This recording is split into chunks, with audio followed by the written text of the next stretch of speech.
ذرا غور تو کیجیے. میں ایک دن اعتکاف میں تھا، بڑی پرانی بات ہے، تو قرآن مجید کی تلاوت کر رہا تھا تو لفظ آئے کہ نبّئ عبادی انی انا الغفور الرحیم. اس کا معنی یہ ہے کہ میرے بندوں کو خبر دے دو کہ میں غفور بھی ہوں، رحیم بھی ہوں.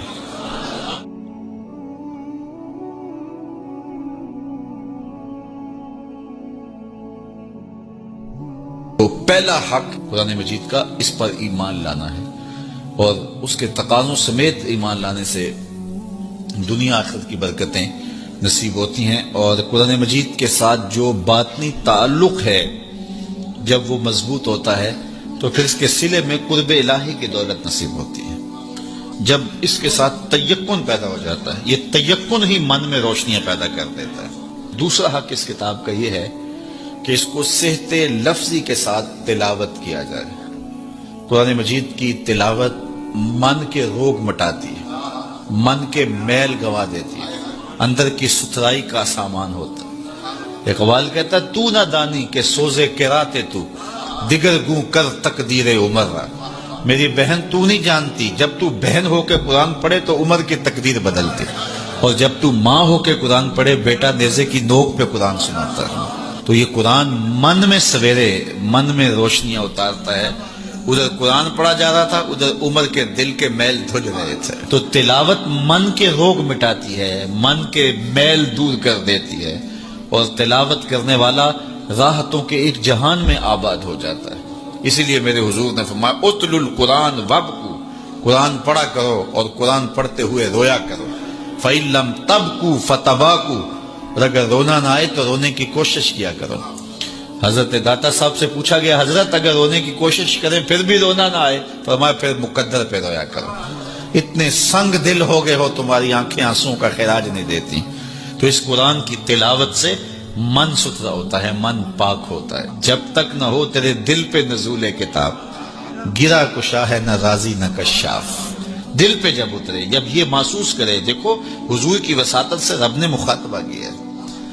جب رب کہتا ہے یا ایھا الذین آمنوا، تو مخاطب کون ہوتے ہیں؟ ذرا غور تو کیجیے. میں ایک دن اعتکاف میں تھا، بڑی پرانی بات ہے، تو قرآن مجید کی تلاوت کر رہا تھا تو لفظ آئے کہ نبّئ عبادی انی انا الغفور الرحیم. اس کا معنی یہ ہے کہ میرے بندوں کو خبر دے دو کہ میں غفور بھی ہوں، رحیم بھی ہوں. اللہ، یہ بات تو حضور کی وساطت سے ہمیں کہی گئی نا. تو یقین جانے ایسا نشہ طاری ہوا، میں وہ لمحے نہیں بھول سکتا. تو میں بڑا ضبط کرنے کی کوشش کی لیکن مجھے ضبط نہیں ہو رہا تھا، اور پھر مجبور ہو کے میں اٹھا اور ایک ایک حجرہ اعتکاف میں گیا اور سب کو جا کے میں نے کہا یہ رب کا کلام سنو. رب کہتا میرے بندوں کو بتاؤ، خبر دو، میں غفور بھی ہوں، رحیم بھی ہوں. تو یہ قرآن کی تلاوت کے مزے ہوتے ہیں. تیسرا حق قرآن مجید کا ہمارے ذمے، اس کو مفاہیم و مطالب کے ساتھ سمجھنے کی کوشش کرنا کہ یہ قرآن ہمیں کیا کہہ رہا ہے. وہ کبھی تلاوت ہو رہی ہوتی ہے اور پڑھنے والا پڑھ رہا ہے کونوا قردۃ خاسئین، لوگ کہتے ہیں سبحان اللہ، جبکہ وہ کیا کہہ رہا ہے. چونکہ سمجھ نہیں ہے کہ کہا کیا جا رہا ہے، تو اس کو سمجھیں کہ یہ کتاب ہمیں کیا کہہ رہی ہے اور اس کا میسج ہمارے نام کیا ہے. حضور کی وساطت سے ہمارے نام یہ رب کا پیغام ہے.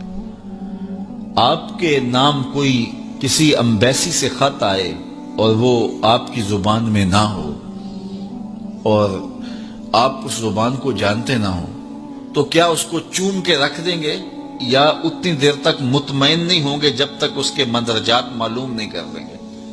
آپ کہیں گے کوئی خیر کی خبر ہے، کوئی دکھ کی خبر ہے، کیا بات ہے، میں اس کو دیکھنا چاہتا ہوں کہ مجھے انہوں نے لکھا ہے تو کیا لکھا ہے، میرے نام پیغام کیا ہے. تو جس زبان کو آپ نہیں جانتے وہ خط آپ کے نام آتا ہے تو اتنی دیر تک آپ مطمئن نہیں ہوتے جب تک آپ اس کو جو ہے وہ ایسے شخص کے پاس نہیں لے جاتے جو اس زبان سے آشنا ہوتا ہے. تو یہ رب کا خط ہے، حضور کی معرفت. تو یہ پڑھے نا ہمارے رب نے ہمیں کیا پیغام دیا ہے. اور پھر جب اس کی تلاوت کریں گے اور اس کے مفاہیم کو سمجھنے کی کوشش کریں گے تو یہ قرآن فیض دیتا ہے.